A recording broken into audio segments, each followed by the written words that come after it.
Assalamualaikum warahmatullahi wabarakatuh. Waalaikumsalam. Mau nanya nih Bu ya. Pertama nama saya Siti Soleha. Saya mau nanya, menurut Bu ya, hak kewajiban seorang suami istri itu seperti apa? Kebanyakan kan seorang suami itu lebih menuntut kepada istrinya tentang kewajibannya, sedangkan dia sendiri itu kadang-kadang lupa kewajibannya sebagai seorang suami itu seperti apa. Gimana Ibu-ibu? Yang kedua, masalah Rasul itu kan katanya naik sampai Sidratul Muntaha, sedangkan malaikat Jibril tidak sampai masuk ke Sidratul Muntaha. Hakikatnya kan Rasul itu kan seorang basyariah, sedangkan malaikat Jibril kan diciptakan dari nur. Itu bagaimana Ustaz? Bagaimana Bu ya? Ya, makasih. Assalamualaikum warahmatullahi wabarakatuh. Waalaikumsalam. Saya nanya, hak kewajiban suami istri itu di Arab apa di Purwawinangun? Di Purwawinangun. Ya, berbeda sebab kalau pernikahan di sana berbeda dengan di sini, filosofisnya berbeda. Awas, kalau di sana namanya orang kawin itu kontrak. Awas, namanya kontrak. Akdun itu namanya kontrak, transaksi, jual beli, MOU, kesepakatan. Ini barang harganya berapa, boleh ditawar enggak, kan gitu. Artinya namanya akad, dan akad itu bukan akdu zawaj, tapi namanya akdun nikah. Tolong dicek di kitab fikihnya lagi, tidak ada akdu zawaj dalam fikih itu, adanya akdun nikah. Apa nikah itu? Nikah itu maknanya sanggama. Ngerti sanggama?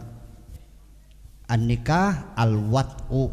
Jadi akdu nikah itu transaksi seksual.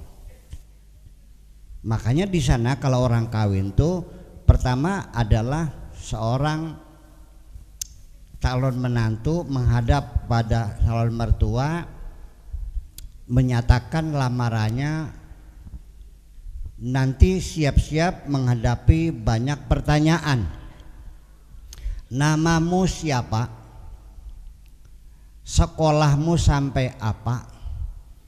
Pekerjaanmu berapa? Gajimu berapa? Punya rumah berapa?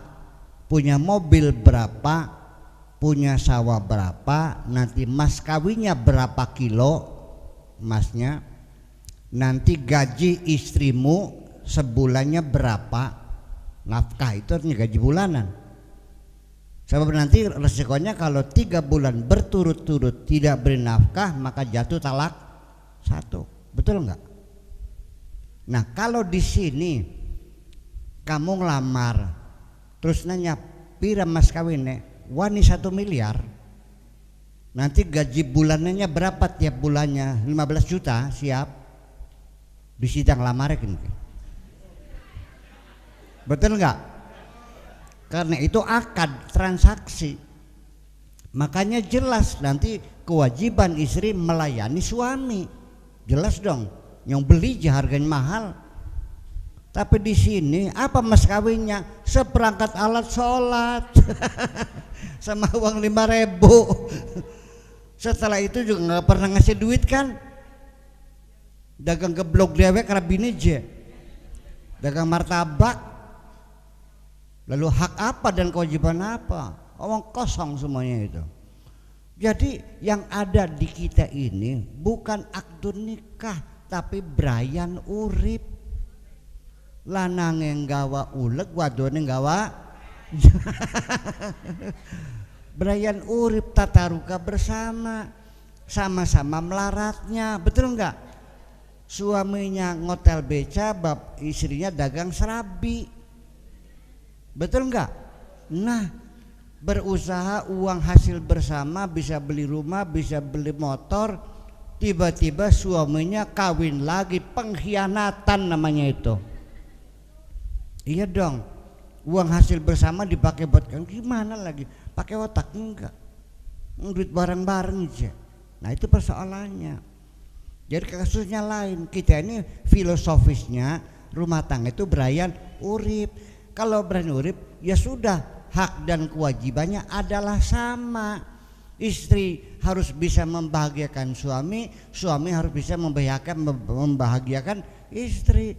Istri sedang sakit ya suami kerja nyuci piring, saya juga nyuci popok kok. Lah iya, istri saya baru melahirkan, masih dalam keadaan lelah, masa popoknya harus nyuci istri saya juga tandang. Saya tidak malu, saya tidak dihinakan orang nyuci popok. Itu semuanya hanya karena aku ingin membuktikan betapa aku mencintai istriku. Betul enggak? Ya kan begitu. Itulah makanya istriku sekarang sangat sayang sekali kepada aku. Jangan dulu kamu mengharap istrimu berbakti kepadamu, buktikan kebaktianmu kepada istrimu. Setuju? Oke, suami wajib sholat, istri wajib sholat enggak? Suami wajib belajar, istri wajib belajar enggak? Suami zakat, istri? Suami wajib haji, istri? Nah kalau hak kewajibannya sama, ya haknya juga harus sama dong. Masa kewajibannya sama, haknya beda-beda? Betul enggak? Nah adapun ada hadis Nabi yang mengatakan apabila seorang suami minta kepada istrinya, "Embu jaluk apa ini?" Pokoknya minta ya. Kemudian istrinya tidak memberi. Idza talaba ar-rajulu imra'atahu fa'abat. Kemudian suami itu tidur sambil marah, tsumma nama wa huwa ghadban la'anahal malaikatu hatta tusbih. Maka perempuan itu akan dilaknat oleh Allah sampai pagi. Apabila suami minta kepada istrinya, istrinya enggak ngasih sampai suaminya tertidur dalam keadaan marah, maka perempuan tadi dilaknat oleh malaikat sampai subuh. Jelek turun, kunyuk siraknya, bermabur lagi, turun malaikat yang lain, cemerak, terbang lagi, turun malaikat lagi, koplok, budek enggak? Budek, oke. Itu hadisnya begitu kan, pernah dengar kan? Di Uqudul kan? Nah sekarang sebaliknya. Kalau perempuan nggak mungkin akan mengatakan minta kepada suami, betul nggak? Malu dong, ya nggak? Tapi kan suami kan jangan songong, harus paham. Istri minta apa harus paham, nggak usah harus minta dong. Sudah mandi, sudah pakai deodoran, sudah pakai bedak, pakai lipstik, pakai maskara, pakai shadow, pakai baju transparan, sudah duduk di pinggir ranjang. Suaminya goblok banget. Siran enggak perlu ngamen mau pergi kemana kau? Kok belum banget sih? Setelah itu ditinggal tidur kleker. Nah lelaki yang tidak membahagiakan istrinya diapain tuh? Dilaknat. Kayak tadi koplok-koplok, enggak, digejog lak-lakan sisan. Setuju enggak? Tahu lak-lakan itu apa? Tenggorokan paling dalam itu lak-lakan, digejog sekalian. Jadi hukumannya lebih berat kalau suami tidak membahagiakan istrinya. Itu. Iya dong. Betul nggak? Karena tanggung jawab di pundak sang suami lebih besar. Maka sakit hati istri sekecil apapun kau menanggung dosanya itu. Paham wes? Oke. Satu lagi deh, terakhir deh, ya masih ada lagi nggak? Yang kedua tanya apa? Ada dua pertanyaan. Apa? Oh, begini. Cek. Pak Kuwu ketika disuruh ngelabur tembok, ngelabur pagar menjelang 17 Agustus, cukup perintah bupati melalui radiogram, betul nggak? Kemudian Pak Kuwu diminta suruh melunasi PBB, cukup melalui Pak Camat, ya kan? Suatu ketika dipanggil langsung menghadap bupati, masuk kamarnya bupati, ajudan suruh keluar semua. Kira-kira perintah apa nih? Pasti sangat penting sekali. Makanya Nabi Muhammad disuruh puasa cukup Jibril yang menyampaikan, disuruh zakat cukup malaikat yang menyampaikan, semuanya kecuali sholat Nabi dipanggil langsung menemui Tuhan di headquarter, di markas besarnya Tuhan, namanya Sidratil Muntaha. Jibril keluar, tutup, nggak boleh lihat. Artinya ini berarti betapa pentingnya instruksi Tuhan itu. Makanya as-sholatu imaduddin, faman aqamaha faqad aqamaddin wa man tarakaha faqad haddamaddin. Itu saking pentingnya. Lalu yang jadi pertanyaan, kenapa Jibril sebagai rohani kok tidak bisa menemui Tuhan? Nabi Muhammad sebagai manusia yang berbentuk berjasad kok bisa menemui? Anda salah paham. Rohnya malaikat Jibril dengan roh manusia masih hebat rohnya manusia. Kalau rohani Jibril mah hanya nuraniyah, tapi roh manusia itu roh ilahiyah. Wa idza sawaitu wa nafakhtu fihi mir ruhi. Ketika sempurna bangunannya, kutiupkan dari rohku. Makanya rohani manusia jauh lebih tinggi daripada rohaninya malah malaikat. Atas itulah malaikat semua diminta bersujud kepada Adam, karena Adam sebagai pintar tinggi rohaninya berbeda, masih mampu juga manusia daripada malaikat mah. Jadi kamu jangan bangga ketemu malaikat, malaikatnya yang senang ketemu sama kamu. Enak banget sih mah. Nah, iya dong. Malaikat-malaikat setiap malam menunggu kamu bangun tidur, menunggu kamu bangun, menunggu kamu bertahajud.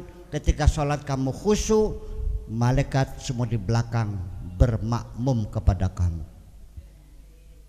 Idz qala rabbuka lil malaikati isjudu li adama fasajadu, semua bersujud.